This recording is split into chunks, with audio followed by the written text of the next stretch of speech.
bom. Vamos orar, perseverar nesse espírito de oração. Todas as quintas-feiras o Senhor está nos reunindo aqui.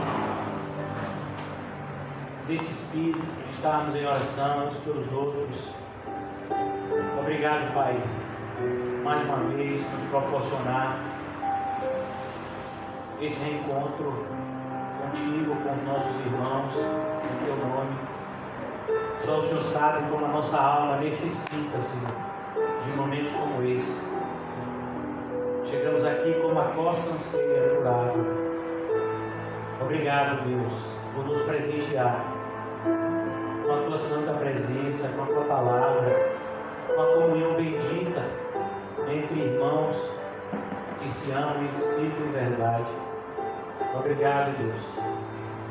Ó Pai, desde já nós queremos te agradecer por tudo aquilo que o Senhor tem feito na vida de Dylan, de César, de Lani, esses irmãos que nós amamos. Como Lani disse hoje, ele vai ter alta na sexta-feira, 3 meses em um ambiente hospitalar, Senhor. 1 ano e 6 meses. E durante 3 meses, quase 1/5 da vida dele, Senhor, passou em ambiente hospitalar.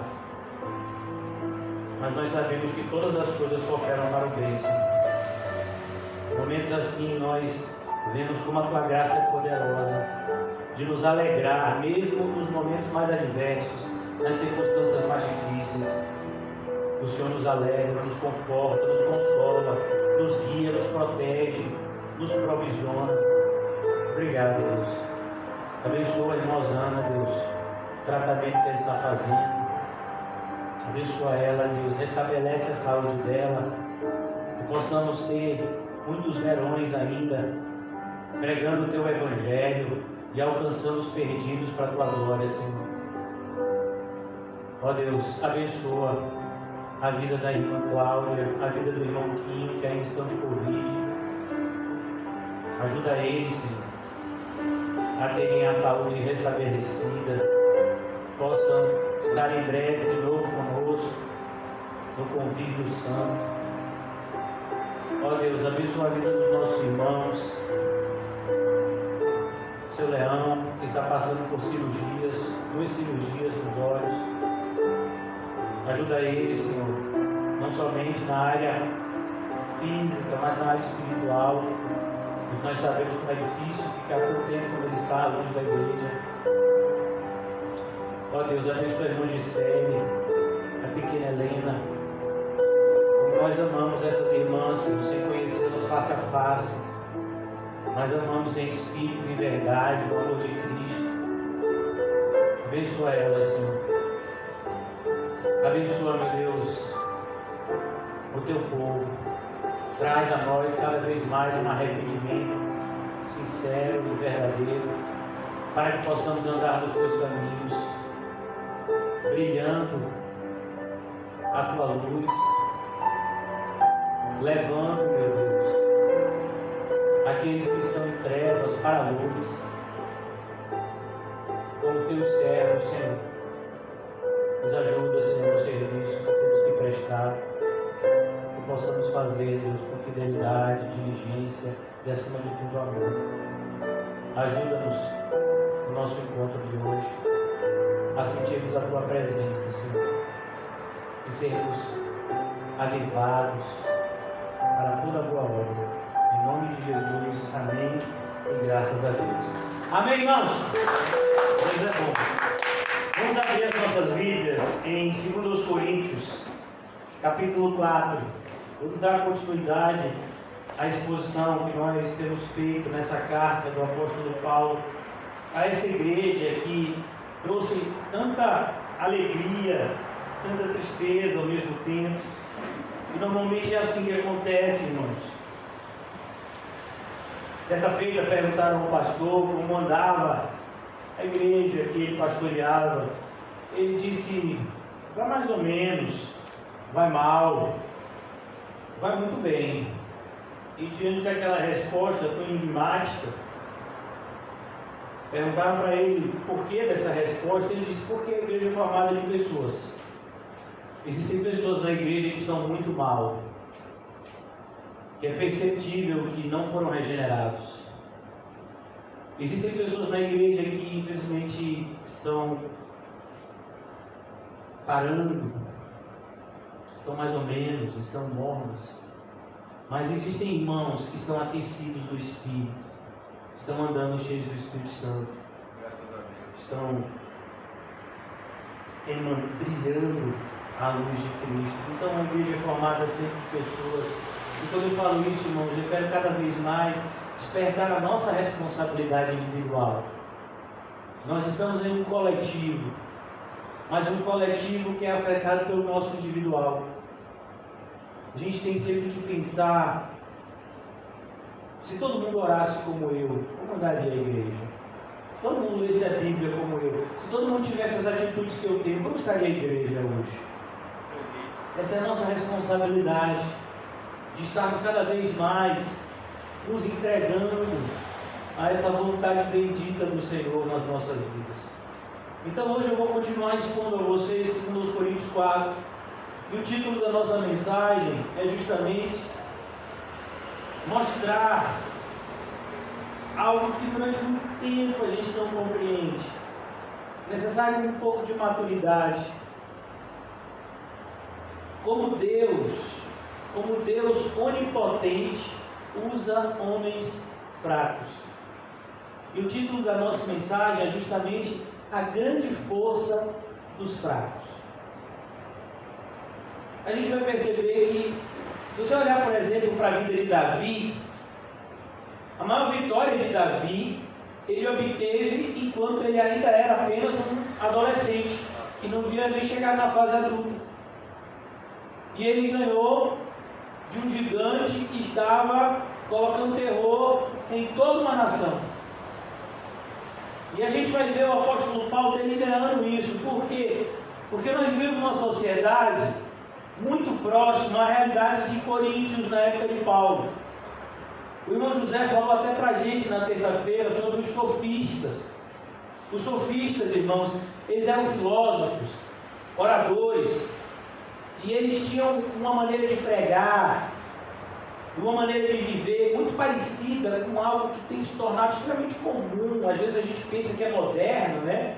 Mas é algo tão velho, que é essa ideia do coaching. Pregadores motivacionais. Não, você vai conseguir, você pode. E esse era o papel do sofista. O sofista era justamente aquela pessoa que buscava, de alguma forma, mostrar que as pessoas poderiam obter aquilo que elas desejam, que elas poderiam conseguir por meio, da eloquência, por meio da força física, do seu vigor, da sua inteligência, da boa aparência. Eles conseguiam. E os sofistas, eles cobravam caro pelos seus ensinos. Como nós vemos hoje, se você for para uma palestra de um coaching famoso, você não vai gastar menos de 200, 300 reais por 1h30, 2 horas no máximo de palestra. Pessoas que cobram caríssimo por conselhos, muitas vezes que na saída da palestra você joga no lixo, porque não presta para nada. Existe um sábio conselheiro, o nome dele é Jesus Cristo. Aquilo que o homem fala não tem valor, porque é transitório, como a gente vai ver. Então a gente tem que tomar muito cuidado, porque, como nós vimos ontem, sobre essa guerra santa, o que Satanás está tentando dominar na sua vida e na minha vida é a nossa mente. Ele quer que eu e você pensemos como o mundo. Ah, não, já está todo mundo fazendo assim, então eu vou fazer assim também. Não, mas você não é cristão? Então, aqui o apóstolo Paulo está mostrando justamente que a maneira dele viver era correta, enquanto que a maneira que os falsos mestres que estavam invadindo a igreja de Coríntios era uma maneira errada. E o grande fiel da balança, o grande referencial para aquilo que é certo e errado, sempre foi e continuará sendo Jesus Cristo. Em Filipenses nós vamos ver aquele que é Deus se fez homem. Aquele que é todo poderoso se fez fraco a ponto de habitar no ventre de uma mulher. mais fraca que isso? Um bebezinho na mão de uma mãe jovem, de um pai pobre, que teve que fugir para o Egito, para que seu filho não fosse assassinado pela fúria de Herodes. Então aqui nós vamos perceber, irmãos, que ser fraco, do ponto de vista cristão, é o que nos faz forte. Por exemplo, nós estamos numa quinta-feira, tivemos encontro na quarta, ontem aqui teve encontro, e hoje está tendo estudo aqui de novo. E que as mesmas pessoas que estavam aqui ontem estão aqui hoje, outras não vieram hoje, mas algumas estão aqui. Por que a gente está aqui hoje? A gente estava ontem, a gente está aqui hoje. Porque a gente percebe que a gente é fraco, que a gente precisa ouvir algo da parte de Deus, que a gente precisa desse momento para renovar as nossas forças, para que de alguma forma aquilo que o mundo fez hoje durante o dia sujou o nosso coração, temos o nosso coração limpo, para que aquilo que muitas vezes foi jogado por Satanás na nossa vida possa ser tirado nesses momentos benditos que o Senhor prepara. O apóstolo Paulo então vai nos ensinar isso hoje, essa força que vem da fraqueza. Por que a gente está aqui? Porque a gente precisa. Para quem nós iremos? É Ele que tem a vida eterna. Que caminho, Jesus, eu posso seguir? Jesus, do que adianta eu conquistar uma série de coisas que o mundo, coloca como se fossem troféus, se naquele grande dia eu perder a minha alma? Qual é a felicidade que eu posso ter se eu não tiver a certeza da salvação? Porque só existem duas coisas: ou você tem a certeza da salvação, ou você tem a expectativa do juízo vindouro. O que está em você hoje? A certeza da salvação ou a expectativa do juízo vindouro? Porque é como Jesus fala: duas portas, dois caminhos, dois destinos, dois pensamentos. Ou você caminha por fé e tem a certeza da salvação pela fé em Cristo Jesus, vivendo uma vida de santidade e santificação, ou você caminha segundo a vista, vivendo uma vida segundo seus próprios pensamentos e sabendo que diante de você há apenas a expectativa do juízo vindouro. Só existe isso. Pelo menos se você acredita nesse nível. Então aqui a gente observa isso. Eu quero fazer a leitura a partir do versículo 4, e se Deus permitir, nós vamos tentar concluir esse versículo nessa noite. Versículo 4, do capítulo 4 de 2 Coríntios: nos quais o Deus desse século, perceba, o apóstolo Paulo chama o Deus, mas está com D minúsculo. O apóstolo Paulo coloca Satanás não como uma barata que você pisa, como muitos crentes têm feito por aí, mas ele diz: é o Deus desse século, é o Deus desse mundo. A palavra século aqui tem a ideia de mundo, sociedade, a sociedade que vive no mundo. Os valores da nossa sociedade são todos eles diabólicos, os quais o Deus deste século. Em um outro momento, o próprio Jesus chama Satanás de o príncipe deste século, o príncipe deste mundo. Ele tem poder para fazer muito mal. E pasmem, esse poder foi dado pelo próprio Deus. Ele tem poder para fazer o que está aqui escrito: cegar o entendimento dos incrédulos. Ele tem poder. O apóstolo João, na sua primeira carta, ele diz algo, irmão, extremamente assustador. Sabemos, olha que coisa, sabemos, é um verbo que pressupõe que a igreja já sabia disso, mas infelizmente tem muitos cristãos que não fazem nem ideia disso. Sabemos que o mundo inteiro pertence ao maligno, mas nós somos de Deus. Olha o que o apóstolo João fala na sua primeira carta: o mundo inteiro, todos aqueles que não têm Cristo como Senhor e Salvador, todos aqueles que não têm andado como Cristo andou, Mesmo diante do cenário evangélico, a maioria esmagadora dos evangélicos pertence ao maligno.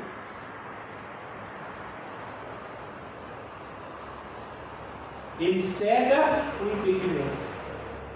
Ele cegou o entendimento, por exemplo, dos fariseus. Em muitos momentos nos evangelhos nós vamos encontrar diálogos que se transformam rapidamente em discussões entre os fariseus e Jesus. E os fariseus, eles se viam como bons e Jesus como mal. Imagine, chegar ao ponto de dizer que Jesus fazia os milagres pelo poder de Beelzebu. Já imaginou isso? O maioral dos demônios. Acusaram Jesus disso. Então aqui ele vai dizer, ele quer cegar o entendimento dos incrédulos. Satanás, ele quer agir na sua mente para dizer que o que é certo é errado e o que é errado é certo. Por exemplo, na atualidade, vamos trazer para o nosso contexto, Satanás, ele já conseguiu convencer a maior parte dos evangélicos que é certo fechar a porta da igreja e que é errado uma igreja que se mantém fazendo seus cultos normais. Satanás já conseguiu isso é fato. Na pandemia, o certo é o quê? Cristãos em casa com medo de um vírus. Aí você diz o seguinte, mas vem cá, e a história da igreja fica onde? Na hora certa a gente volta a falar, porque a gente está de 2 áudios. Você lembra? A gente está de 2 áudios. Eu estou num período que o meu cristianismo, eu tenho o direito de não exercê-lo, porque a gente está vivendo um período atípico. Meu filho, vai olhar para a história da igreja.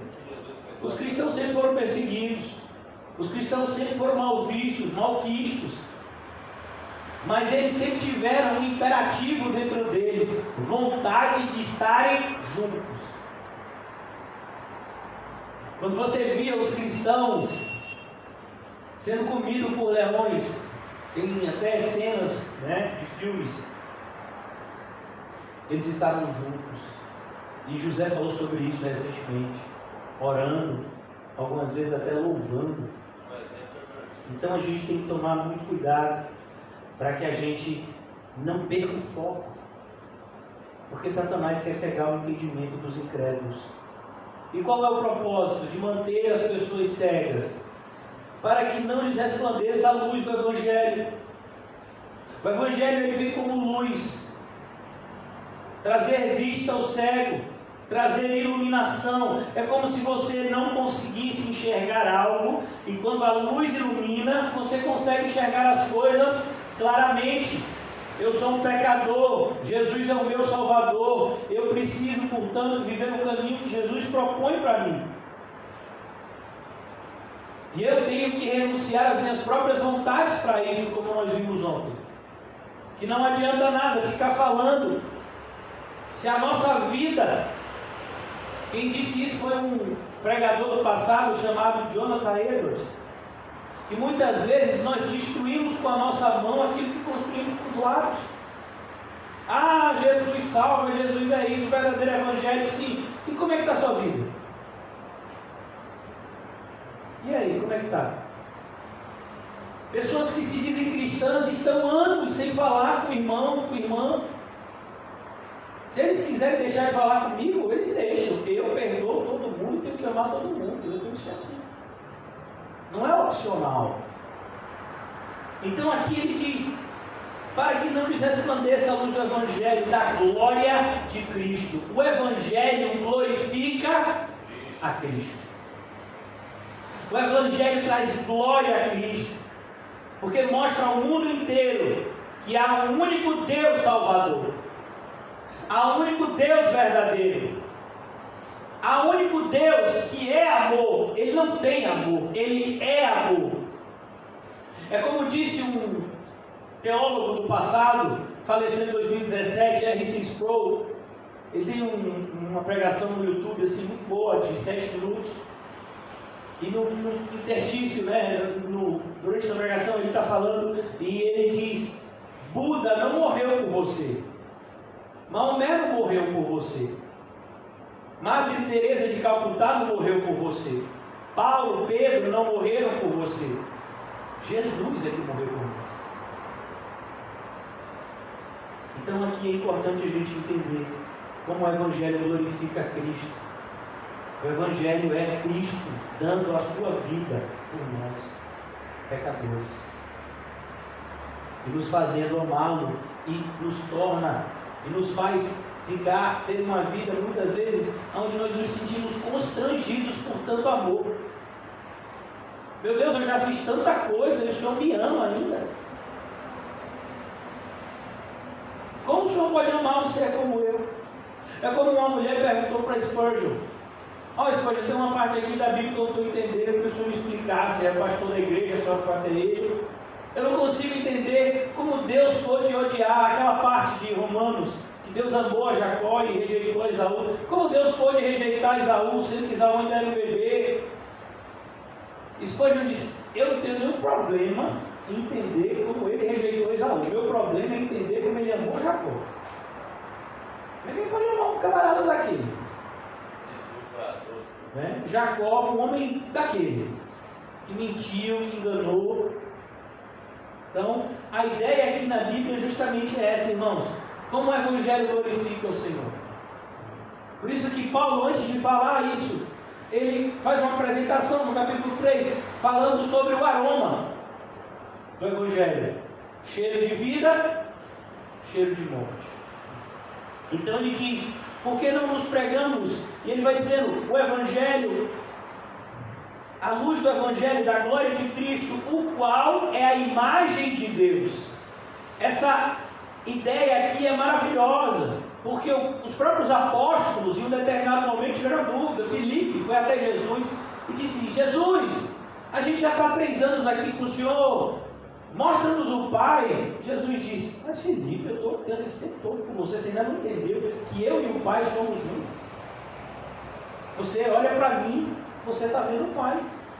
Eu e o Pai somos um. E aqui o apóstolo Paulo está dizendo a mesma coisa. Quem é a imagem de Deus? É Cristo. Cristo é Deus revelado. O Deus que o homem não podia ver, agora aparece ao homem na forma de Cristo.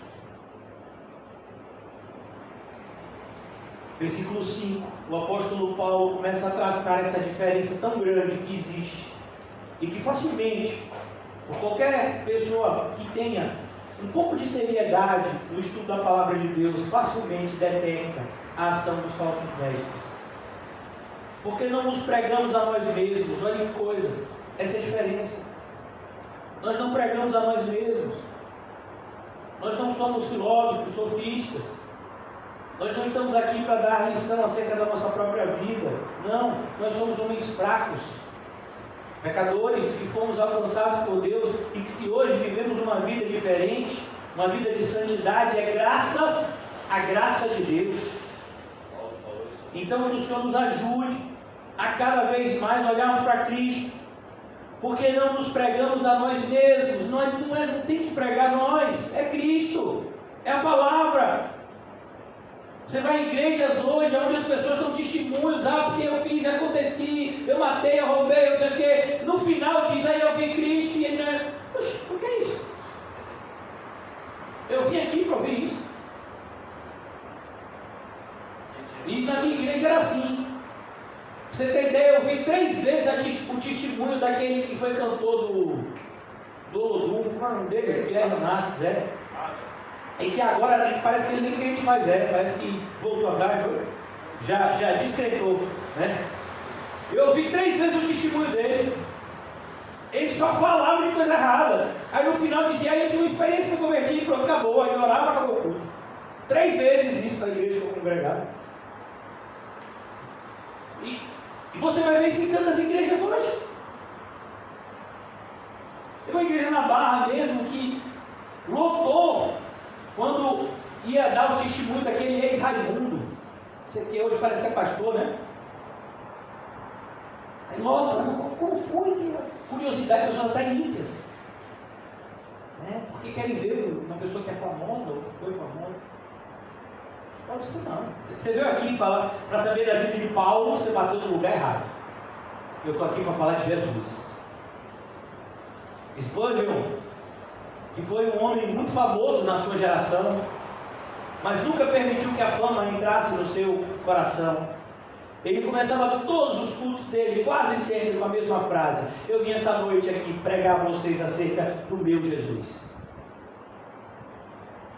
Então, aqui nós vamos ver, Paulo está dizendo, eu não tenho, hoje em dia, se você for numa livraria, hoje as livrarias estão até sumindo, antes mesmo da pandemia, né, essa questão de coisas virtuais e de compras pela internet, mas eu vou numa livraria, se você for ver a lista dos best-sellers, os livros mais vendidos, você sempre vai ter as receitas de sucesso.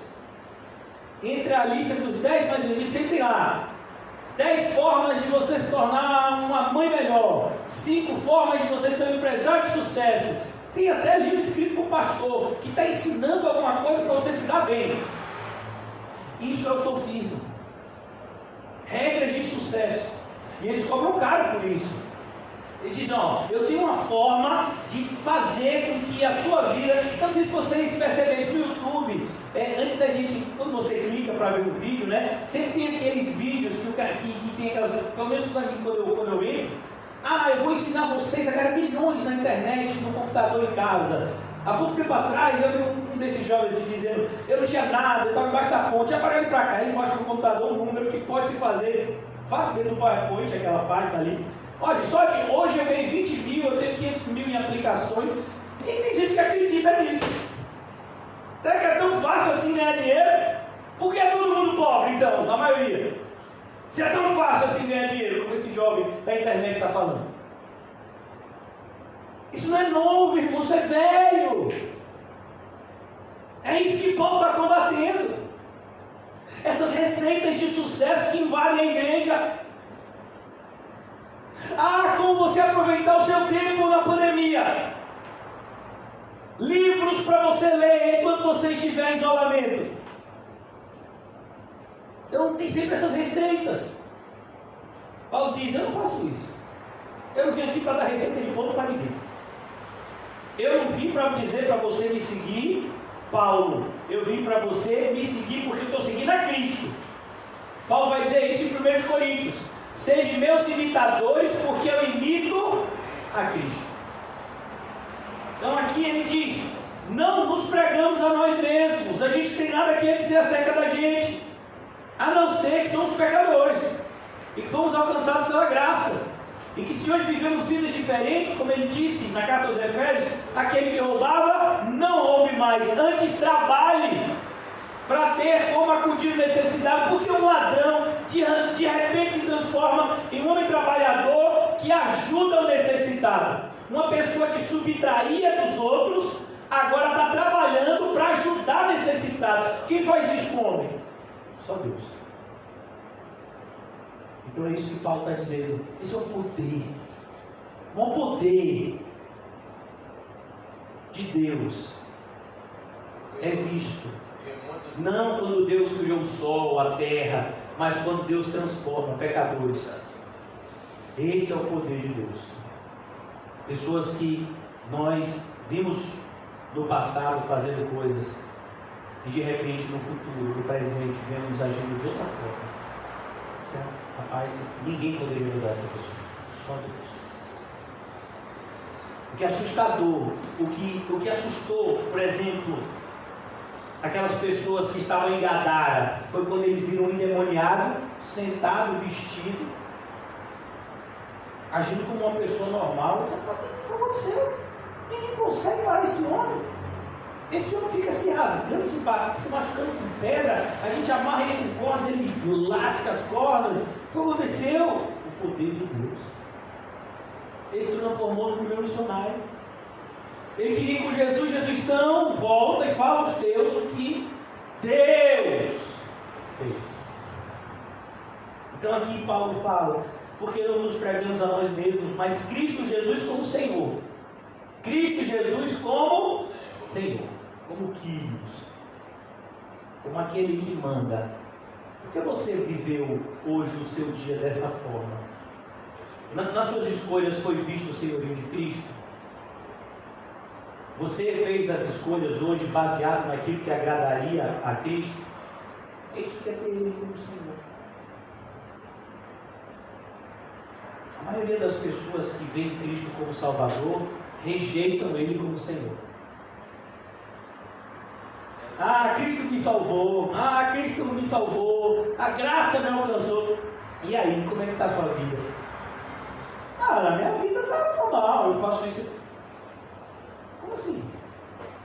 Ele lhe salvou e você continua vivendo a mesma vida de antes? Então tem um problema nisso. Cristo é Salvador daqueles que Ele é Senhor. Isso não vai ser fácil. O apóstolo Paulo, irmão, você já imaginou? O apóstolo Paulo, ele disse: eu tenho que esmurrar o meu próprio corpo, para que eu mesmo não seja reprovado naquilo que eu conheço. Um homem que tinha a disciplina que ele tinha, mas ele entendia que nessa luta espiritual a gente é colocado muitas vezes nesse processo. Que o próprio Jesus diz: é o teu olho que te faz pecar, arranca. Tem brincadeira. É a tua perna, é o teu pé, perdão, decepa. É a tua mão, decepa ela. É muito melhor você chegar no céu sem um dos teus membros do que você com todos eles ir para o inferno. Então, não brinque. Paulo diz aqui para mim e para você: porque não nos pregamos a nós mesmos, mas Cristo Jesus como Senhor. Ele é o Senhor. E a nós mesmos como vossos servos. Essa palavra servos é a palavra escravo. Na grande maioria das vezes, a tradução, você vê servos na sua Bíblia, a tradução de uma palavrinha no grego, a palavra doulos, é a palavra escravo. Principalmente quando ela está associada com a palavra Senhor, Senhor e servo, da ideia de o dono e o escravo. Então Paulo se via como alguém que estava vivendo uma vida de humildade, vivendo uma vida em que ele se via como pequeno. O que a gente ouve hoje em dia? Seja grande, faça coisas grandes, cresça, tenha muito dinheiro, faça assim, faça assado. Paulo diz: eu tenho que diminuir, ó. Eu tenho que, diminuir ainda mais. O meu eu ainda está muito grande.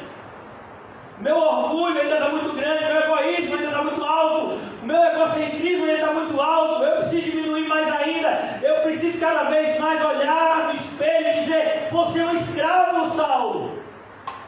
Você não é Senhor. Você não é Senhor, e muito menos o Senhor da obra, a obra de Cristo. E você foi chamado para participar dessa obra, e você deve se sentir honrado por ser participante, mas jamais se esqueça do seu papel. Você é um escravo. Na igreja, infelizmente, e sempre temos que partir para cortar a nossa carne. Normal o mundo ter pessoas que estão buscando grandeza, mas quando a gente vê isso na igreja é assustador. Pessoas que celebram títulos de doutorado, mestrado. Como assim? Imagine. Você acha que Jesus vai ficar feliz porque você tem um doutorado em teologia? Pedro não tinha. Eu também não. Mas é um dos outros que se chama referência. Então a gente tem que tomar cuidado. Muito cuidado. Porque se é algo que a gente tem que fazer é diminuir. Nós temos que cada vez mais, irmãos, nos humilharmos diante da potente mão do Senhor.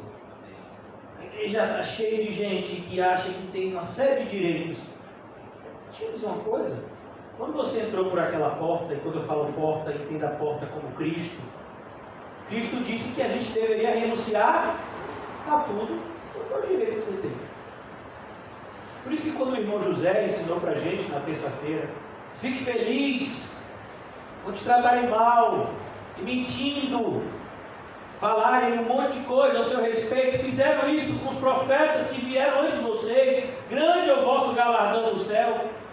Ele está falando justamente nesse contexto. Fique feliz.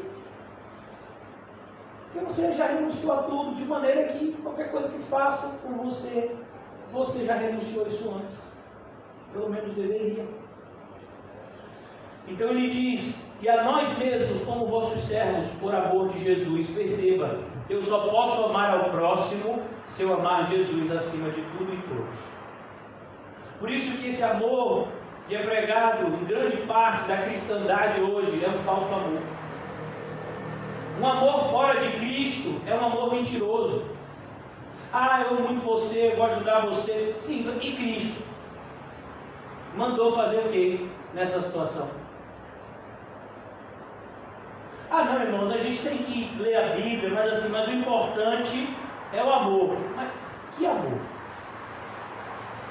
Porque tem o amor de Deus e tem o amor do diabo. Nós já aprendemos que tudo aquilo que Deus cria, Satanás recria, de maneira a enganar o homem, ou a tentar enganá-lo. Tem o evangelho, tem o falso evangelho. Tem a igreja, tem a falsa igreja. Tem os verdadeiros obreiros, tem os obreiros fraudulentos. Mesma coisa, tem o amor verdadeiro e tem o falso amor. E deixa eu lhe dizer algo. Para um coração humano que não foi regenerado, é muito mais fácil acreditar que o falso amor é verdadeiro do que o verdadeiro amor é verdadeiro. Ah, por isso que eu gosto dos espíritas.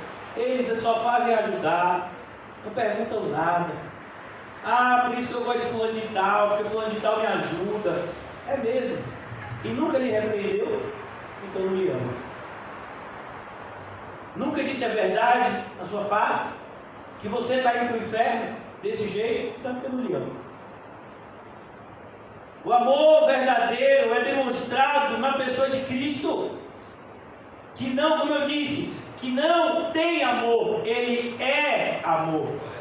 Ele é a referência para alguém que ama e alguém que não ama. Então Paulo está mostrando, diz: eu faço tudo que eu faço por amor de Jesus. Eu amo Jesus. E a pergunta hoje é: você ama Jesus? Sabe o que é que vai me dizer isso? A sua vida. Não são os seus lábios. O ser humano é capaz de dizer eu te amo para 19 namoradas diferentes. Quantas pessoas na igreja já tiveram vários relacionamentos e para todas as pessoas, namorados ou namorados, disseram eu te amo, eu te amo, eu te amo, eu te amo. Que palavra é essa que você diz assim para todo mundo? Uma palavra tão importante como essa. Uma pessoa que sai dizendo eu te amo para todo mundo é porque não entendeu o significado da palavra. Não entendeu. O amor de Cristo vem de Cristo. Nos enche, nos preenche, nos faz cada vez mais ser parecidos com Ele, de maneira que o nosso amor seja o amor dEle, fluindo na nossa vida. Mas o amor é dEle. Ele habita em nós e, portanto, o amor dele também habita. Então nós somos capazes de amar da maneira correta. Só nessa hipótese. Só quem pode amar alguém de maneira correta é alguém que foi regenerado. Porque Deus que disse, das trevas resplandecerá a luz. Olha porque a gente prega o evangelho. Olha que a gente vai chegar. Eu sempre erro, vou acertar. Não é fazer da conta, não, nem é parede, não. Vista Alegre. E ainda mais que o nome desse, Vista Alegre. E eu erro, rapaz. Pastor, não. Eu vou chegar lá em Vista Alegre, mas pastor, lá tem tanta nossa igreja, tudo, pastor, o negócio lá é difícil. Na estrada velha de Piripiri, chega lá. A partir de agora, só quem vai falar quem é. Por enquanto, vai quando terminar a gente se confraterniza. Então aqui ele vai dizer isso aqui. Porque das trevas resplandecerá a luz. Paulo está falando de algo que os judeus conheciam bem, que é Gênesis. Antes, por que o dia dos judeus começa às 6 horas da tarde? Você sabe me dizer? Porque antes da luz, o mundo estava em trevas. Até que Deus disse o que lá em Gênesis? Faça-se a luz. E ali aquela luz não foi o sol não, viu? O sol só vai aparecer depois. Então faça-se a luz. E aí está lá, e houve dia, né? Noite e dia, o primeiro dia. Então aqui ele está nos mostrando que basta uma palavra do Senhor. Nós vimos isso em um outro momento do Evangelho, quando o Senhor Jesus é chamado por um centurião para ajudar o seu servo. E ele diz: eu não sou digno de que entreis na minha casa. Ele não é judeu, mas diz uma palavra e o meu servo será curado. Uma palavra. Essa é a ideia da onipotência de Deus. Então você está pregando em Vista Alegre, em cima de uma Kombi, tem um monte de gente que está passando e está achando que você é um maluco, que você devia estar no Juliano Moreira, né? E concorda, amarrado. Mas passa um pessoal que diz: o que esse jogo está falando tem sentido. Tem noites que eu tenho me sentido angustiado na alma, como pecador. Aí começa a parar e ouvir, quando o irmão José para de pregar, que desce. Falei: cara, meu irmão, como é esse negócio aí? Eu quero continuar. Mas olha, tem uns missionários lá, né, que moram no seu bairro, que vão lhe ajudar, né? Aí apresento logo vocês aí, tudo aí, ó. Glória a Deus. E daqui a pouco está todo mundo junto. Daqui a pouco a gente já está com um ponto de pregação lá. Em dia da semana eu não sei, mas vamos ver. Porque basta que Deus diga isso. Há uma oposição ferrenha, há uma oposição grande à obra de Cristo. Mas jamais se esqueça que Cristo é que é todo poderoso, não o diabo. O diabo tem poder, tem usado o seu poder para enganar muitos. Mas ele não vai conseguir enganar todos. Porque existem os eleitos nesse bolo. E os eleitos serão atraídos pelo chamado do Evangelho. Por isso que em Mateus 24, quando Jesus fala dos falsos mestres que são usados pelo poder do mal, eles são muito poderosos, farão sinais e prodígios, mas não conseguirão enganar os eleitos. Porque os eleitos ouvirão a voz do pastor e o seguirão. E de maneira nenhuma seguirão o estranho, porque não reconhecem a voz. Mas quando José chegar em Vista Alegre e pregar lá do lado da Kombi, do lado vai estar o irmão Paulinho, que vai estar uns louvores antes, né? Tomara que não tenha nenhuma criança Então, para bater nele. Vamos lá orar. Então ele diz: porque Deus que disse, das trevas resplandecerá a luz, Ele mesmo resplandeceu em nosso coração. Olha que coisa linda. Não é o sol que é uma estrela de quinta grandeza, é Cristo que resplandece no coração do pecador. Imagine, irmãos, a alegria de Paulo quando ele evangelizava. Que ouvia a alegria de Paulo quando ele olhou para aquele carcereiro. Imagine, dizendo para ele: o que eu devo fazer para ser salvo?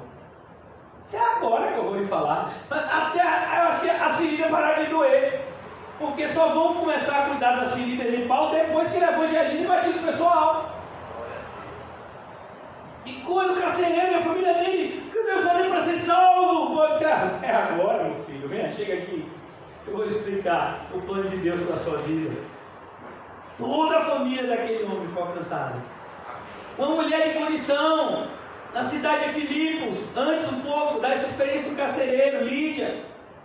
Ela estava, porque na cidade de Filipos não tinha sinagoga, então as pessoas tinham o hábito de ir até rios, né, e lagos, e orarem nesses lugares que tinham água.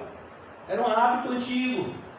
E Paulo então ele vai até esse local que as pessoas costumavam ir para orar e prega nesse lugar. E Lígia, vendedora de púrpura, Deus abriu o coração dela.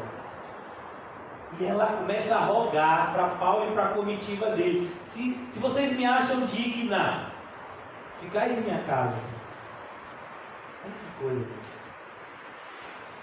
Quantidade de pessoas. Quando você pega, hoje eu estava ouvindo, né, que eu tenho a Bíblia em áudio, o livro de Atos novamente, assim, tão lindo as experiências, pessoas pregando o Evangelho.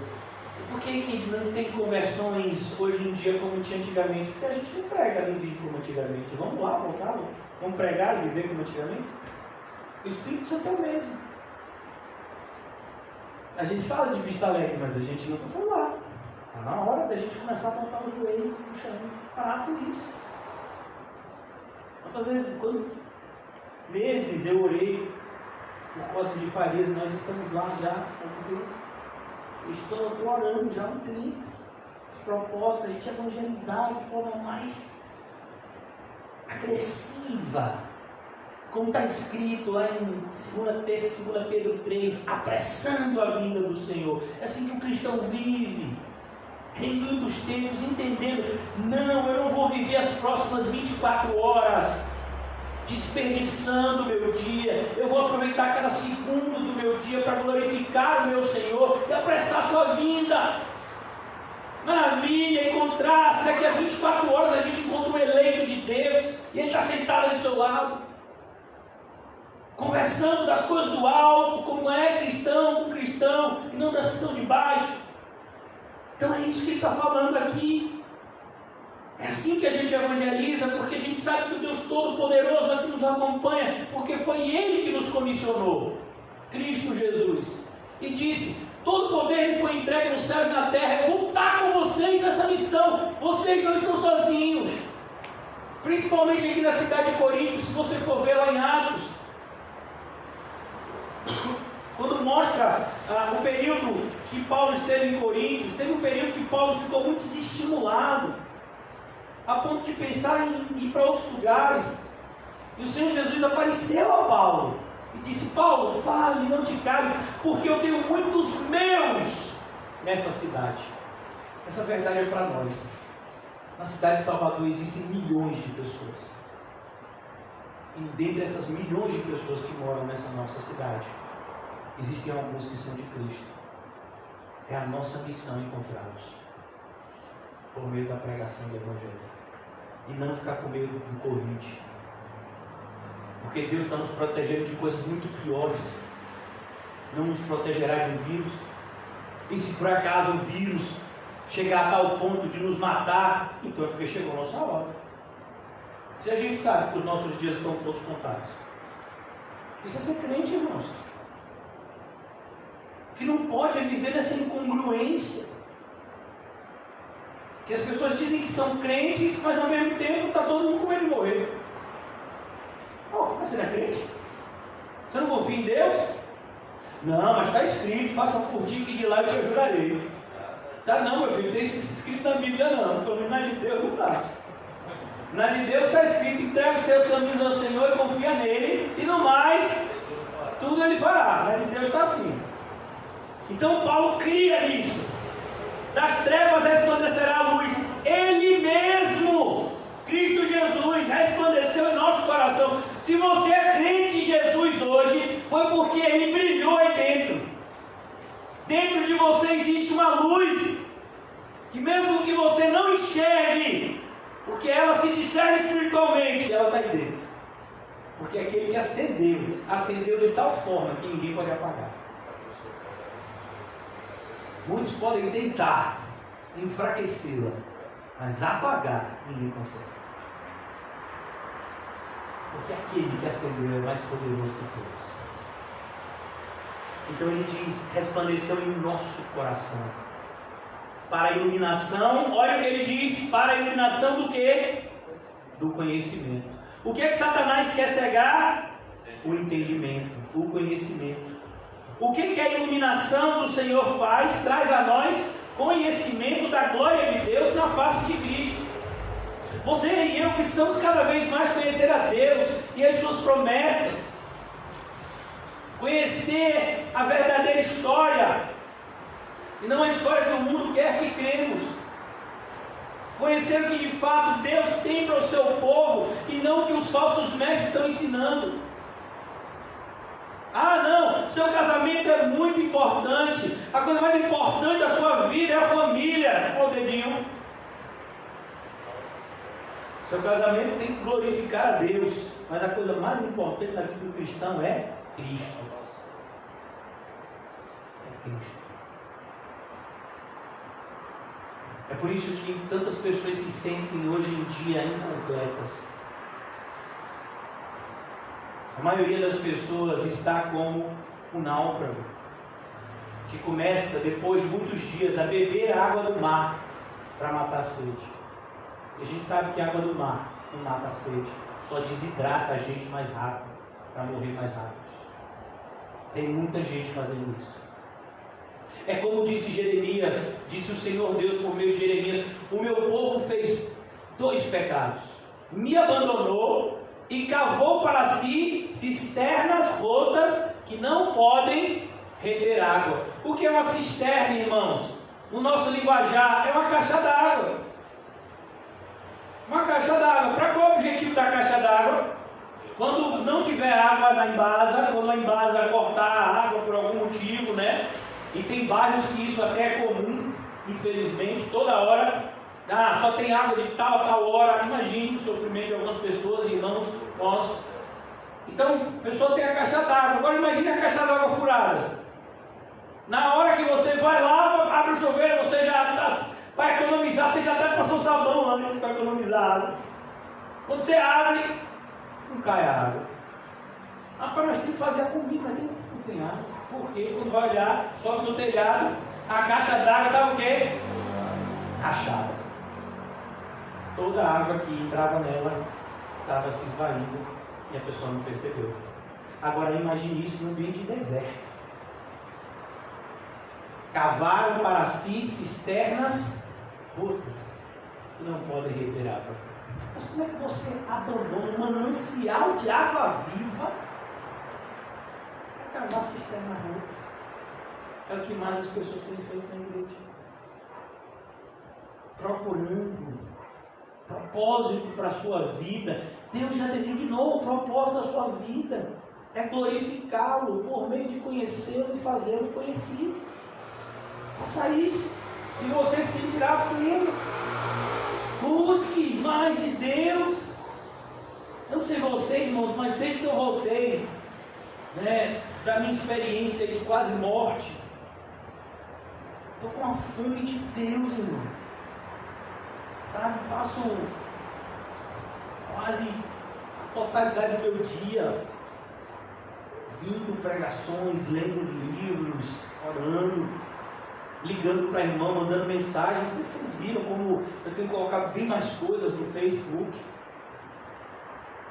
Eu tenho percebido que se Deus me deu uma chance, um tempo a mais aqui na terra, eu podia estar morto agora. O meu Paulinho podia ter feito um enterro. Nem sei se ele ia fazer um enterro, porque lá onde ele trabalha é caro, né? Não sei se eu podia ser enterrado lá. Mas assim, eu sei que ele estaria presente. Então, eu podia estar agora, vocês podiam estar sendo pastoreados pelo irmão João e irmão José. E eu já no céu, em nome de Jesus, descansando. Mas o Senhor Jesus disse que era para eu ficar mais aqui. E eu entendi que é para eu ficar mais e eu tenho que me preparar mais. Se eu vou pregar mais, eu tenho que estudar mais. Se eu falo tanto, e falo mesmo, que o que faz um homem de Deus não é faculdade de teologia, eu tenho que mostrar para esses pastores teólogos que eu entendo o que eles falam, e o que eles falam não tem valor. Não é dizer, eu não entendo os termos que ele fala. Eu entendo. Se chegar aqui um doutor em teologia, ele vai falar, eu vou entender tudo que ele está falando. Mas eu vou mostrar para ele que o que faz um homem de Deus é seguir as pegadas de Cristo, e não seguir as pegadas dos teólogos do passado. Como existem pessoas que se definem como calvinista. O que é um calvinista? É um seguidor de Calvino. Você é calvinista, pastor? De jeito nenhum, eu sou cristão. Eu sigo a Cristo. Mas as doutrinas da graça são bíblicas? São. Mas eu não sou calvinista, não. Eu sou cristão. Eu tenho uma luz que eu sigo, que é Cristo. Ele é a minha luz. Eu tenho uma teologia. Para ser teologia, para mim, espero para você também, tem que estar aqui, ó. Estava vendo uma pregação esses dias, onde um desses pastores falava a respeito de um dos maiores teólogos do século passado, um homem chamado Bultmann. Escreveu um comentário de teologia valorizadíssimos até hoje pelos teólogos. E você sabia que Bultmann não acreditava na divindade de Cristo? Ele faz uma exposição assim maravilhosa de textos da Bíblia. E ele diz assim: os cristãos acreditam dessa forma. Os discípulos de Cristo acreditavam assim. Ou seja, ele, na qualidade de teólogo, não acreditava naquilo. William Barclay, um dos maiores comentaristas, um dos homens que escreveu um dos comentários mais valorizados até hoje do mundo, do Novo Testamento, o erudito no grego, ele fez um comentário no Novo Testamento que é tido como um dos melhores por muitos teólogos até hoje. No final da sua vida, ele disse que não acreditava em nada daquilo que ele escreveu. É isso que você quer para a sua vida? Ou você quer viver a sua vida como Paulo, como Estevão, como esses homens de Deus que seguiram as pegadas de Jesus? Mas para isso, você vai ter que fazer mais do que você está fazendo hoje. Você vai ter que dar mais. Pode ter certeza que Paulo, ele era muito mais dedicado a Deus do que Saulo de Tarso. Enquanto ele era Saulo de Tarso, ele era dedicado à religião dele. Mas quando ele se transformou apóstolo Paulo, pode ter certeza que ele se dedicou muito mais. Nesse livro ele vai dizer: vigias, fomes, nudez, as coisas que a gente vai abrir mão, porque nós entendemos que a nossa casa não é aqui, é o céu. O pastor foi visitar um cristão que estava em fase terminal, e o pastor perguntou: e aí, meu irmão, como é que você está? Estou bem. O pastor ficou impactado com aquela resposta, porque ele estava lá numa situação assim de saúde bem grave, e ele deu uma resposta para o pastor que encheu o pastor de fé. Imagina, o pastor foi lá, fortaleceu o irmão e saiu de lá fortalecido. Pastor, eu sinto que minha casa está desmoronando, mas eu já estou de mala pronta para a mansão do céu que está me esperando. São crente, irmão. Mark Lloyd Jones, um homem que estudou a Bíblia com poucos. Ele foi médico, entendia bem da medicina, da área de saúde.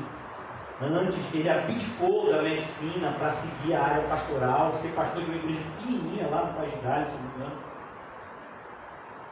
No final da sua vida, já com 80 e alguns anos, teve uma hora que a igreja estava orando, para que ele fosse curado. Eu disse: parem de orar, deixa ele para casa.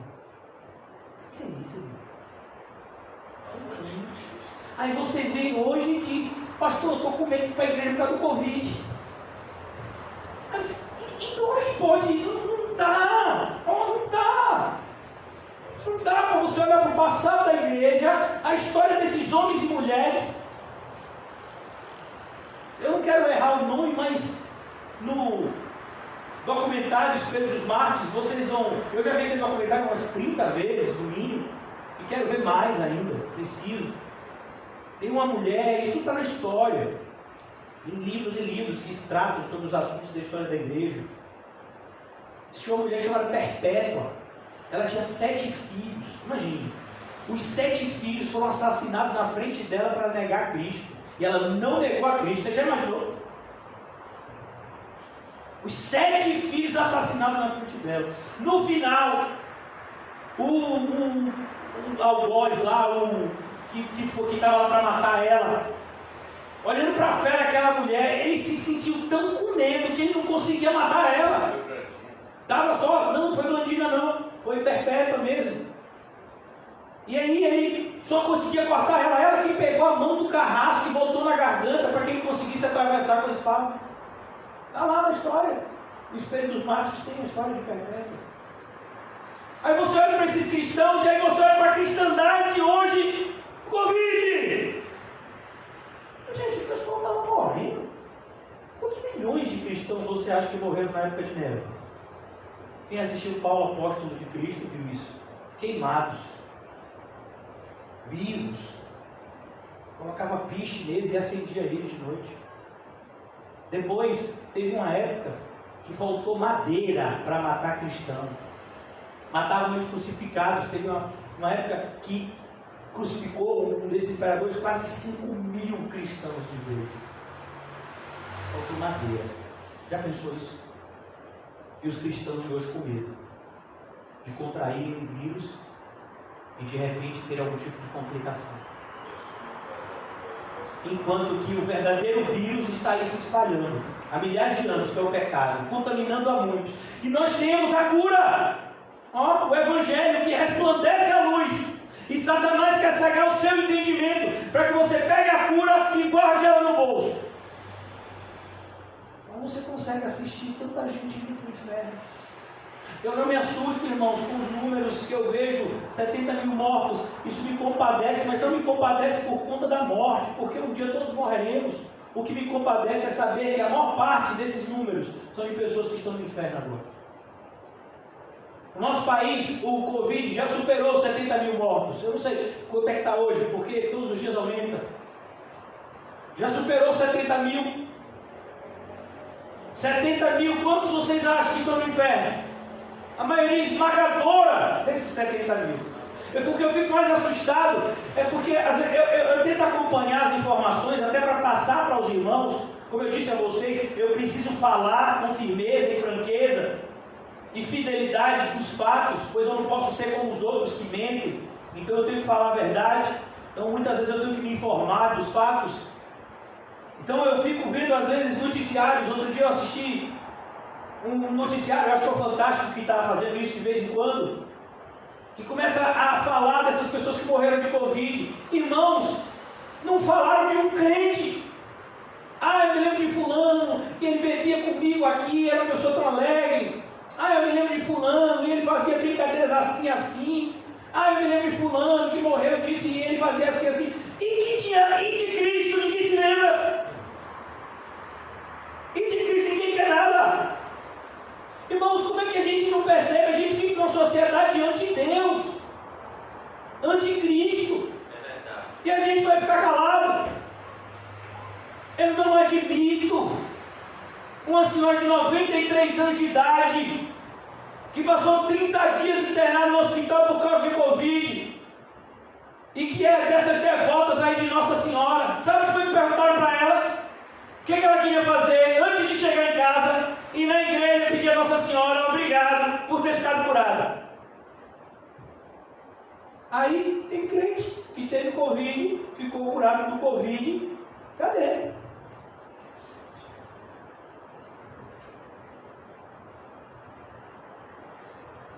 Porque Deus que disse, das trevas resplandecerá a luz. Mas nós continuaremos pregando, porque acreditamos que se estão em trevas, Deus tem poder para trazer eles para a luz. O que nós não podemos é enganar a eles e a nós mesmos. Esse é o papel dos falsos mestres. Eles são enganados e enganam os outros. Não, nosso papel é falar a verdade. Você não é crente ainda. O crente é aquele que nega a si mesmo, toma a sua cruz e segue Jesus. O crente não é aquele que aprendeu que Jesus viveu e morreu por pessoas há 2000 anos atrás. Não, há uma diferença monumental entre saber a história de Jesus e ter Jesus na sua própria vida. Ter Jesus na sua própria vida.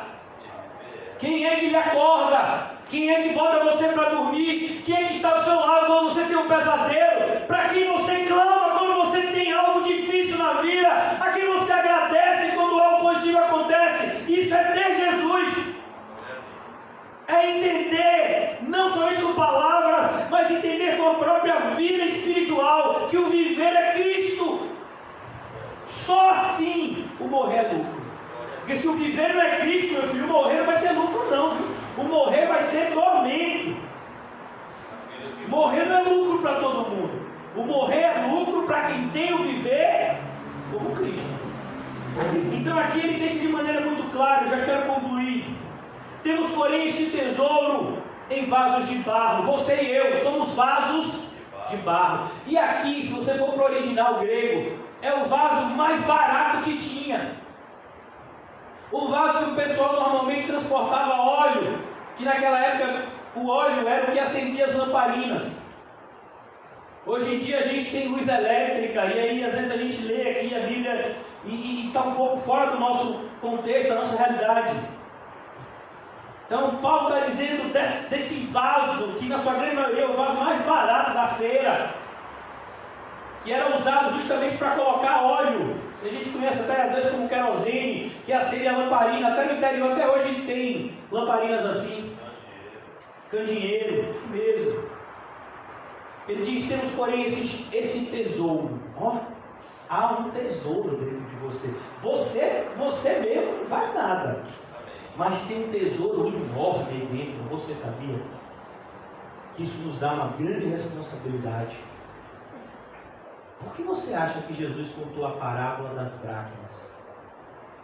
Um recebeu 5, outro 2, outro 1. Se você é crente, Deus te deu algum dom para você usar para a glória dele. E aí? Como é que está? Você está ganhando dinheiro? Você acha que é para você? Você tem saúde? Você acha que é para você? Você tem tempo? Você acha que é para você? Você tem facilidade de conhecer a Bíblia mais do que os outros? Você acha que é para você? Você tem habilidade de cantar? Você acha que é para você? É para a glória de Deus. Então aqui ele diz: temos porém este tesouro em vasos de barro.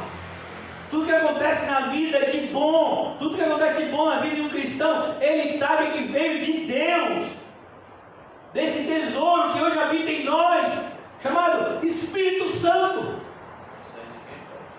para que a excelência do poder seja de Deus. Então eu e você vamos fazer coisas extremamente potentosas. Por quê? Porque Deus habita em nós. Nós somos pequenos e vamos nos humilhar ainda mais diante da potente mão do Senhor. Mas o meu Deus, Ele pode e fará coisas grandiosas antes da volta de Cristo. Não se engane. Existe a apostasia? Existe, mas também vão existir avivamentos. Existem falsas igrejas se multiplicando, mas vão existir verdadeiras igrejas sendo plantadas. Existem obreiros fraudulentos sendo multiplicados, mas Deus vai levantar verdadeiros obreiros para a sua seara. E nós cremos nesse Deus que usa vasos fracos como nós para fazer a sua obra poderosa. Você é fraco? Pois é, bem-vindo ao clube, eu também sou.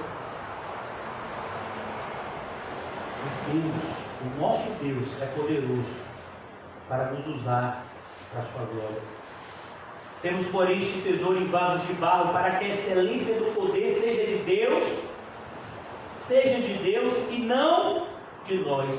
É o oposto do que ensinam hoje em dia os sofistas.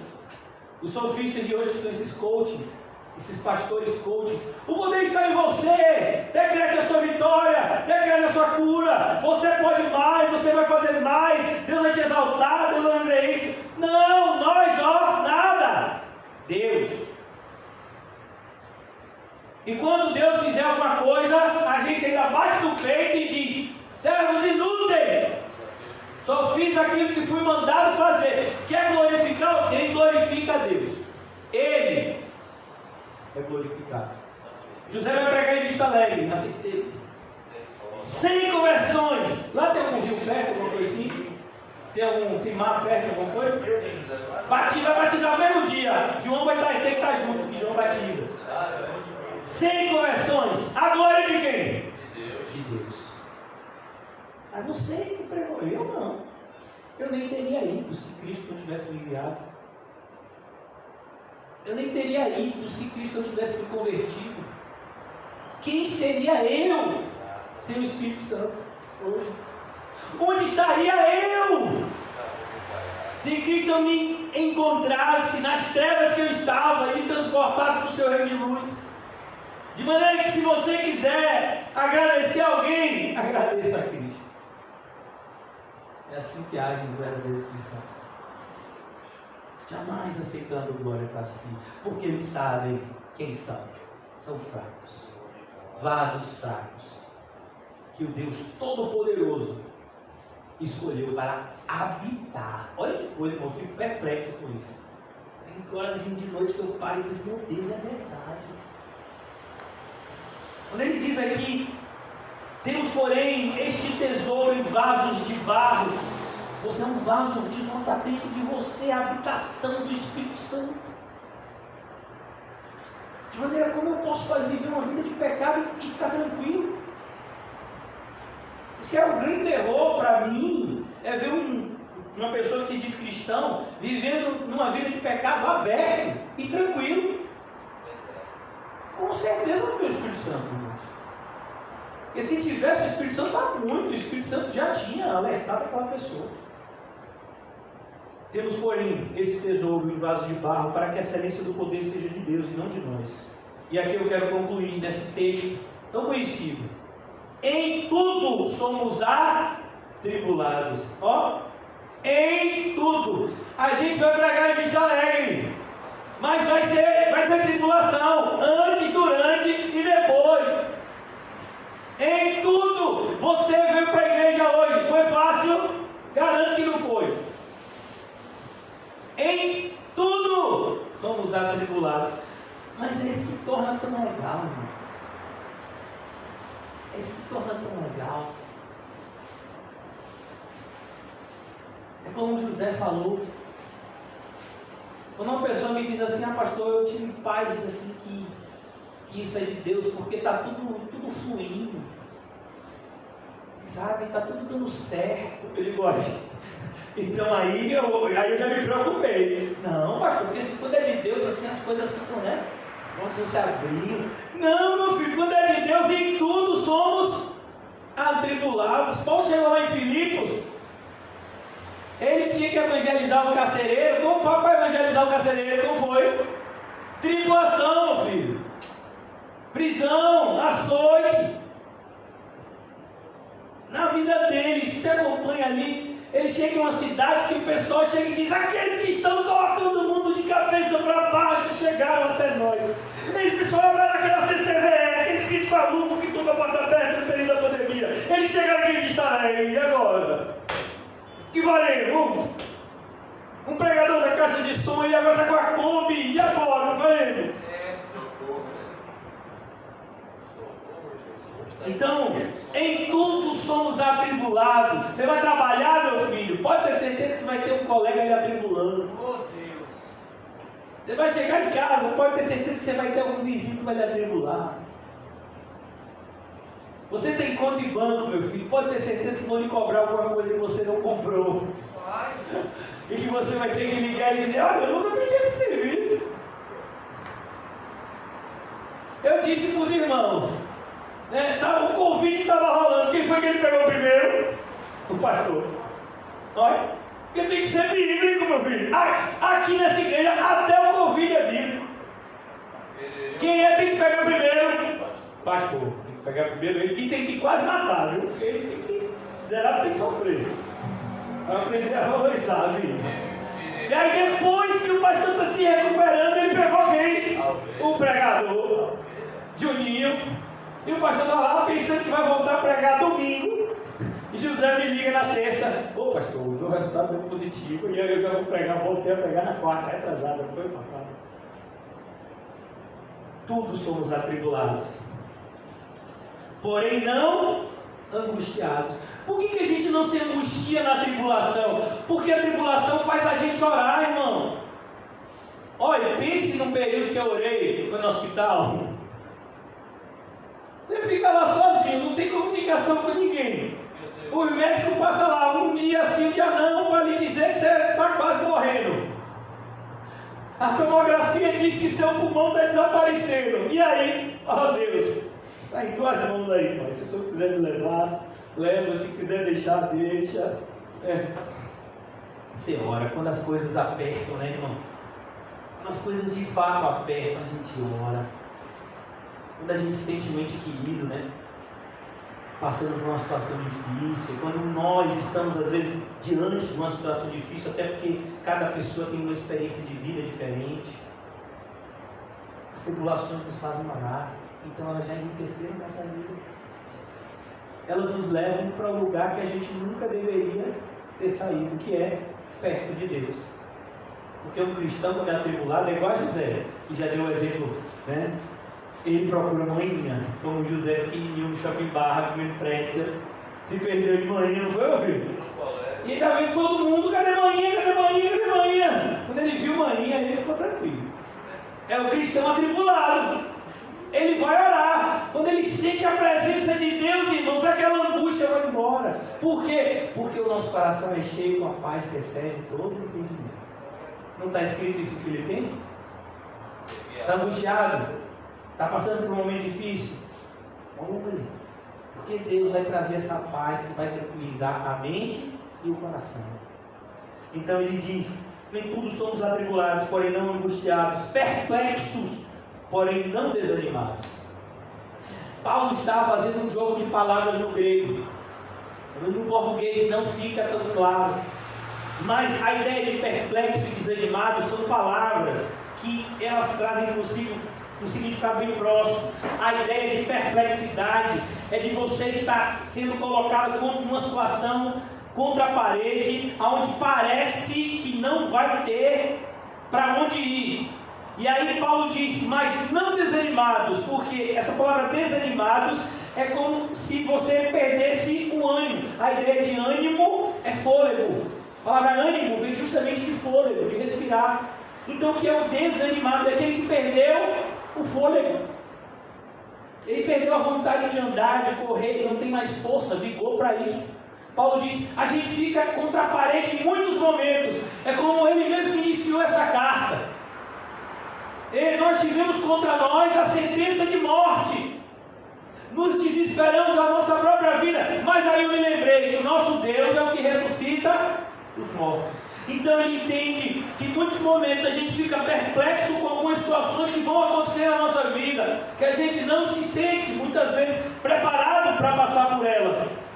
Mas o Espírito Santo age nos dando fôlego, ânimo para andar a segunda milha. É isso que Paulo está dizendo aqui. A gente se sente perplexo, a gente se sente cansado, mas Deus renova as nossas forças. Quando a gente pensa que não vai ter mais fôlego, que não vai aguentar mais, que não dá mais, Deus não somente diz: dá mais, e dá ainda para você fazer melhor do que você estava fazendo. Não está escrito em Isaías 40? Que aquele cansado vai andar? Não, vai voar. Imagina, o cara está cansado. Ele está cansado, ele não aguenta. Mas Deus dará a eles asas como de águia. Então perceba que aquilo que Deus faz é sempre mais. Paulo coloca isso de maneira muito bonita na carta aos Efésios. Aquele que é capaz de nos dar muito mais do que pedimos ou pensamos. Às vezes a gente está lá, né? Senhor, esse Deus tem um projeto tão maior. Tão maior. Mas é como o próprio José pregou. Eu estava em casa quando José fez essa pregação, me recuperando do bambu, né? Ele acertou. O bambu é uma árvore que chega a quase 20 metros de altura. Mas antes, ele passa anos sem você ver nenhum broto. Porque ele está crescendo para baixo. Ele está criando raízes fortes e profundas. E depois, no espaço de 6 meses, o bambu chega a quase 20 metros de altura. Você quer conhecer um bambu? Vá lá no aeroporto. Toda hora muda o nome, né? Era Torre de Júlio, Luiz Eduardo Magalhães, nem sei qual é o nome atual, né? Mas é o aeroporto de Salvador, que a gente nem sabe se é de Salvador, porque lá de frente está brigando, eu procurei. Olha que tribulação. Então aqui ele diz: porém a gente não desanima. Por que a gente não desanima? Porque não falta fôlego para o irmão Paulo louvar. Porque Deus renova o fôlego. Porque não falta fôlego para você vir. Porque Deus renova o ânimo. Quando a gente pensa que não vai dar, hoje eu estou tão cansado, eu acho que eu não vou conseguir ir. Deus diz: é isso que você precisa, meu filho, vamos lá. Obrigado, Jesus. E finalmente ele termina aqui. Eu quero concluir eu quero concluir a nossa exposição no versículo 9. Se Deus permitir, a gente vai retomar a partir daqui amanhã. Perseguidos. Ah, meu filho, foi o que José falou para a gente na terça. Fique feliz quando for. Meu filho, se você é crente e ninguém está lhe perseguindo, tem um problema.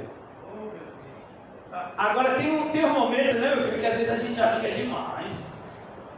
Até o sinal fica vermelho quando você passa. Todo mundo passou. Você vai passar, o sinal fica vermelho, não fica nem amarelo. Já vai no peito. Isso é uma paz espiritual. Você está na fila do caixa, meu filho, e aí você está lá, porque agora tem esse sistema de distanciamento. Quando chega a sua vez de pagar, o caixa fechou. Aqui para outro. Amém, pai. Amém. Você já... Hoje eu fui comprar uns remédios. E a crente sempre fica doente, né? Então eu fui comprar uns remédios, aí o remédio, uma fila enorme na farmácia, uma coisa normal, fila na farmácia. Aí a gerente lá, a farmacêutica responsável pela farmácia, dizendo, né?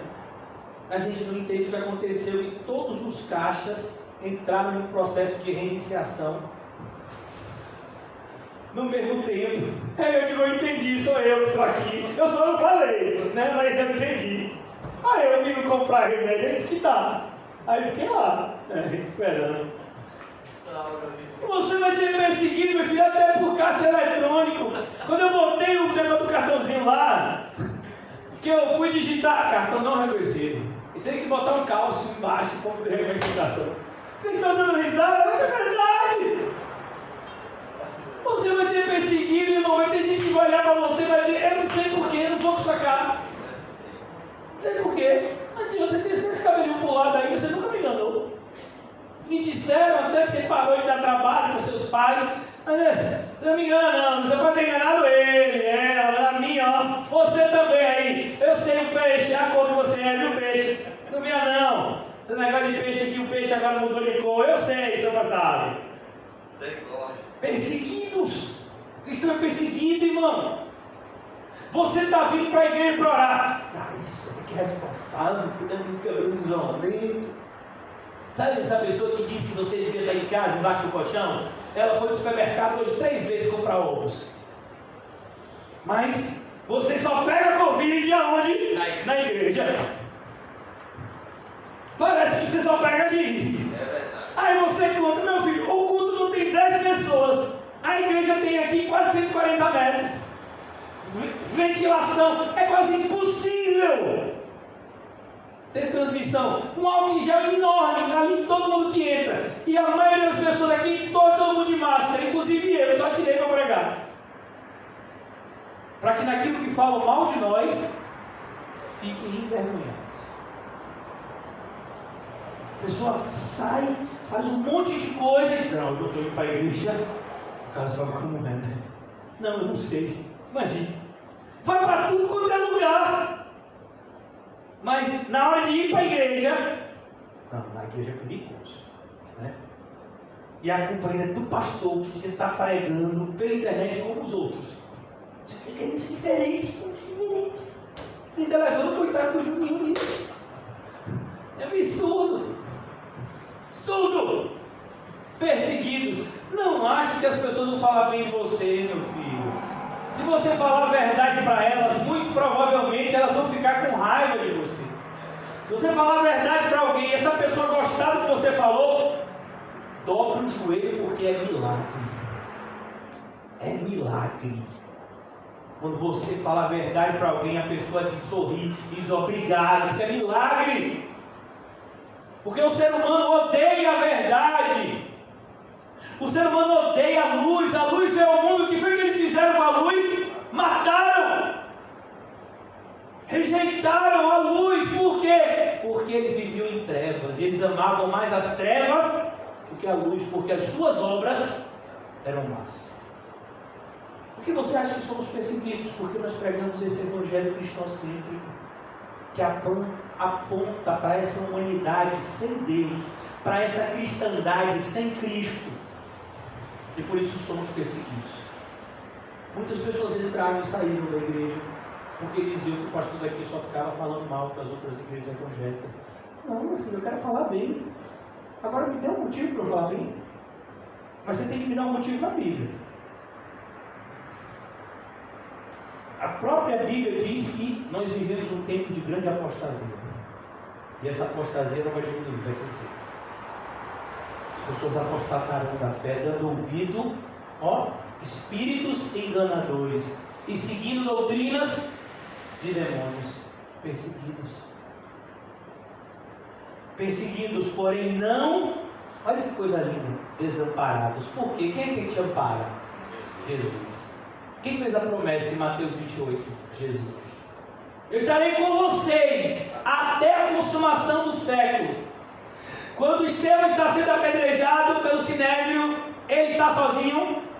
Não, Jesus está com ele. Não somente lá no céu, mas aqui na terra também. Porque Jesus, como Deus, é onipresente. Ele vê Jesus em pé à destra de Deus, mas ele sentia Jesus ali ao lado dele, dando sabedoria para ele pregar como pregou, e para ele passar pelo que passou, e para ele orar como orou. Como foi a oração de Estevão? Um pouco antes da sua morte: Pai, perdoa-lhes, não sabem o que fazem. Meu filho, para uma pessoa fazer um negócio desse, ela tem que ter muito Espírito Santo na vida dela. Perseguidos, porém não desamparados. E finalmente abatidos. Quem entendeu bem o significado dessa palavra, como entendeu bem a Bíblia, é um ferreiro pobre chamado John Bunyan, que Deus usou poderosamente na sua igreja e usa até hoje por meio do seu livro Peregrino. Tem o livro Peregrino e tem um desenho também que conta uma história misturada do Peregrino com uma biografia de John Bunyan. Esse desenho que eu estou fazendo referência, tem uma parte desse desenho que Apolion, Satanás, ele vem contra o Peregrino na forma de dragão, e nessa luta ele consegue subjugar o Peregrino, que fica no chão. No filme também aparece isso. E quando o cristão está achando que ele perdeu a batalha, que ele está lá, o inimigo está literalmente com o pé no peito dele, ele deitado no chão.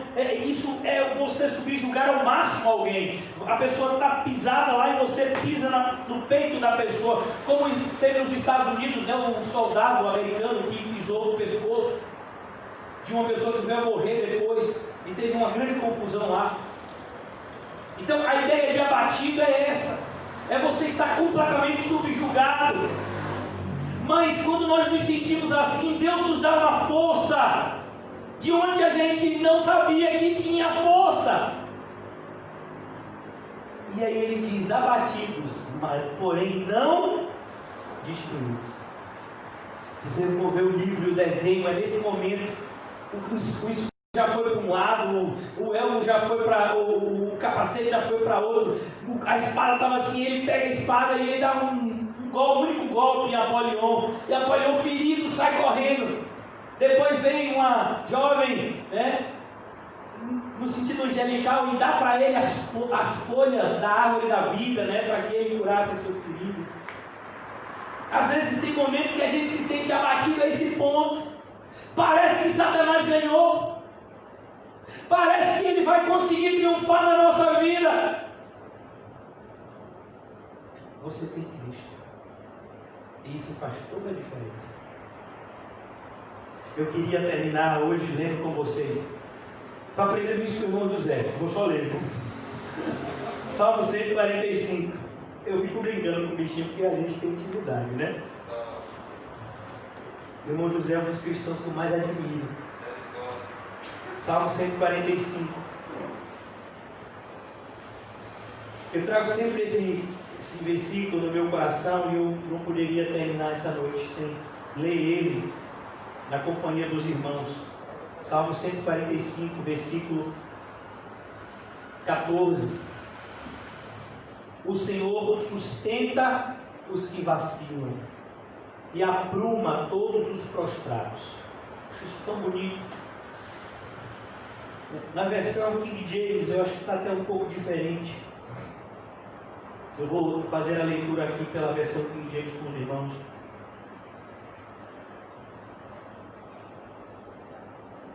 O Senhor não vai deixar com que nada que Ele propôs para a nossa vida fique sem ser realizado. O Senhor ampara todos os que caem. Olha que coisa. Ele ampara. Satanás achou que você vai cair. É como se ele tivesse colocado o pé para você tropeçar e você iniciou esse processo de queda. Você ia cair, você ia se esborrachar, você ia se machucar. E aí de repente aparece uma mão, a mesma mão que tirou Pedro do mar, hoje não foi de tarde. A mesma mão que tirou Pedro do mar e que levantou ele aparece. Diz: não, você não vai cair não, vem para cá. O Senhor ampara todos os que caem. Quando todo mundo já está apostando, caiu, vai cair, ó, o pé, já derrubou, é agora, ele vai cair, caiu. Vem uma mão me segura. Mas de onde foi que apareceu essa mão? Ela sempre esteve lá. Você é que não via. Qual foi a promessa? Mais uma vez, voltando a Mateus 28. Eis que estarei com vocês até a consumação. Quem está do seu lado aí? Jesus. Quem está do lado de lá? Jesus. Quem está do lado da minha irmãzinha? Jesus. Quem está do seu lado? Jesus. Quem está aqui comigo, pregando? Jesus. Aparece essa mão e ergue todos os que estão deprimidos. Ó, tem alguém deprimido aqui? Pois é, tem uma pessoa que quer te ajudar. Não é psicólogo, não é psiquiatra, mas ele conhece os corações. Que o Senhor nos ajude nessa noite a de fato entendermos contra quem estamos lutando, a de fato entendermos o que precisamos fazer, o que precisamos deixar de fazer, para que nós possamos alegrar a Deus e não ao diabo com as nossas vidas, para que nós possamos fazer a obra de Deus e não a obra do mal, para que nós venhamos a funcionar como luzeiros e não como ajudantes das trevas. Que o Senhor nos conceda essa oportunidade bendita de sermos servos, obreiros aprovados. Abençoa, Senhor, a tua igreja. Dai-nos, Senhor, ousadia para pregarmos o teu evangelho e que nós possamos entender que a principal arma de evangelismo é o nosso testemunho, pois foi o Senhor mesmo que nos disse tomar conta de ti mesmo e da doutrina, para que seja salvo tanto ti como os teus ouvintes. E cada vez mais o Senhor plante em nós essa responsabilidade que temos nesse período de tempo que estamos aqui na terra, porque aguardamos o céu, segundo a esperança que o Senhor mesmo nos deu e que não nos decepciona, porque o teu amor é constantemente derramado em nossos corações. Abençoa-nos, Senhor, com essa fé inabalável, para que a tua obra seja feita da maneira como tu disseste que seria, que o teu nome seja glorificado, Senhor. Nos ajuda, meu Deus, a experimentar um avivamento verdadeiro. Ó Deus, desde já oramos pelo evangelismo em Vista Alegre e em tantos outros lugares que o Senhor nos toca.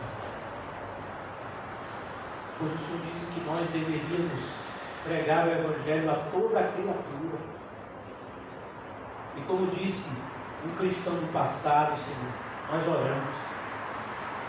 Dai-nos graça e ordena o que quiseres, Senhor.